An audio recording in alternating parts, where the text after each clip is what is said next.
Hamas Israel യുദ്ധത്തിൻ്റെ പശ്ചാത്തലത്തിൽ ഇസ്രയേലും ഇറാനും തമ്മിലുള്ള ബന്ധം വഷളാവുകയും മെല്ലെ മെല്ലെ കാര്യങ്ങൾ യുദ്ധത്തിലേക്ക് എത്തിച്ചേരുകയും ചെയ്തിരിക്കുകയാണ്. 2024 ഒക്ടോബർ 26 പുലർച്ചെ 2 മണിക്ക് ഇസ്രയേൽ ഇറാനെ ആക്രമിക്കാൻ പ്ലാൻ ചെയ്യുന്നു. അമേരിക്കയുടെ ശക്തമായ താക്കീതുള്ളതുകൊണ്ട് തന്നെ ഗസയിലെ പോലൊരു അറ്റാക്കല്ല ഇസ്രയേൽ പ്ലാൻ ചെയ്തത്. ഇറാനിലെ ജനങ്ങളുമായി യാതൊരു ശത്രുതയും ഇല്ല എന്ന ഇസ്രയേലിൻ്റെ പരസ്യ പ്രഖ്യാപനം പോലെ തന്നെ ജനങ്ങൾക്ക് നാശം വിതയ്ക്കാത്ത ഒരു ആക്രമണം ഇസ്രയേൽ പ്ലാൻ ചെയ്തു. ഈ അറ്റാക്കിന് ഡേയ്സ് ഓഫ് റിപ്പൻറ്റൻസ് എന്ന പേരും ഇസ്രയേൽ നൽകി. ഇസ്രയേലും ഇറാനും അടുത്തടുത്ത രാജ്യങ്ങളല്ല. ഇറാനെ ആക്രമിക്കാൻ ഫൈറ്റർ ജെറ്റുകൾ ഇസ്രയേലിൽ നിന്നും സിറിയയും ജോർദാനും ഇറാഖും കടന്ന് 1600 കിലോമീറ്റർ ദൂരം സഞ്ചരിക്കേണ്ടതുണ്ട്. സിറിയ, ജോർദാൻ, ഇറാഖ് എന്നീ രാജ്യങ്ങളുടെ മുകളിലൂടെ ഇറാനെ ടാർഗറ്റ് ചെയ്യുമ്പോൾ സിറിയയും ജോർദാനും ഇറാഖും ഇസ്രയേലിൻ്റെ മിസൈലുകളെയും ഡ്രോണുകളെയും ഇടിച്ചു തകർക്കാൻ സാധ്യതയുണ്ട്. അതുകൊണ്ട് തന്നെ ഇറാനെ ആക്രമിക്കുക എന്നത് ഒരു കോംപ്ലക്സ് പ്ലാൻ തന്നെയാണ്. അതുകൊണ്ട് തന്നെ ഇസ്രയേൽ ഈ ആക്രമണത്തിനായി 5th ജനറേഷൻ F-35 ഫൈറ്റർ ജെറ്റും F-16 എയർ ഡിഫൻസ് ജെറ്റും F-15 ഗ്രൗണ്ട് അറ്റാക്ക് ജെറ്റും തിരഞ്ഞെടുത്തു.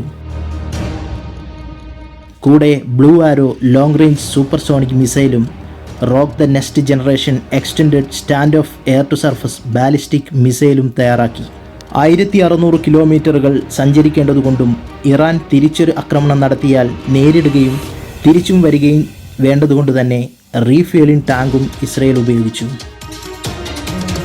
ഇസ്രയേലിൻ്റെ Rock the next generation extended stand off air to surface ballistic മിസൈലിൻ്റെ പ്രത്യേകത എയർക്രാഫ്റ്റിലെ ക്രൂവിനെ അത് ലക്ഷ്യസ്ഥാനത്ത് പതിക്കുന്നത് വരെ കൺട്രോൾ ചെയ്യാൻ പറ്റും എന്നതാണ്. ചലിച്ചുകൊണ്ടിരിക്കുന്ന ടാർഗറ്റിൽ അറ്റാക്ക് ചെയ്യാനും ഇതിന് കഴിയും. എന്നാലും ശത്രുവിൻ്റെ ഭീഷണിയുള്ള സ്ഥലങ്ങളിൽ ഈ മിസൈൽ GPS ഉപയോഗിച്ചാണ് ലക്ഷ്യസ്ഥാനത്ത് പതിക്കുന്നത്. ഇനി ഇതിനെ തടുക്കാൻ ഇറാൻ്റെ കൈവശം എന്താണുള്ളതെന്ന് നോക്കാം. ഇസ്രയേലിൻ്റെ ആക്രമണത്തെ തടുക്കാൻ ഇറാൻ്റെ കയ്യിലുള്ളത് ബാവർ 373 എയർ ഡിഫൻസ് സിസ്റ്റവും S-300 മിസൈലുകളുമാണ്. ബാവർ 373യുടെ പ്രധാന ഭാഗങ്ങൾ അറ്റാക്ക് ചെയ്യാനുള്ള S-4 മിസൈലുകളും ട്രാക്ക് ചെയ്യാനുള്ള റഡാറുമാണ്. ബാവർ 373യിൽ ഉപയോഗിക്കുന്ന ഒരു റഡാർ സിസ്റ്റമാണ് മിറാജ് 4. ഇതിന് 450 കിലോമീറ്റർ വരെ ട്രാക്ക് ചെയ്യാനും 200 ടാർഗറ്റിനെ വരെ സ്പോട്ട് ചെയ്യാനും കഴിയും എന്നാണ് ഇറാൻ്റെ അവകാശവാദം. അതുകൊണ്ട് തന്നെ ഇസ്രയേലിൻ്റെ പ്ലാൻ ഇറാൻ്റെ ടെറിട്ടറിയിൽ ഡീപ്പായി ഇറങ്ങാതെ അറ്റാക്ക് ചെയ്യാനായിരുന്നു.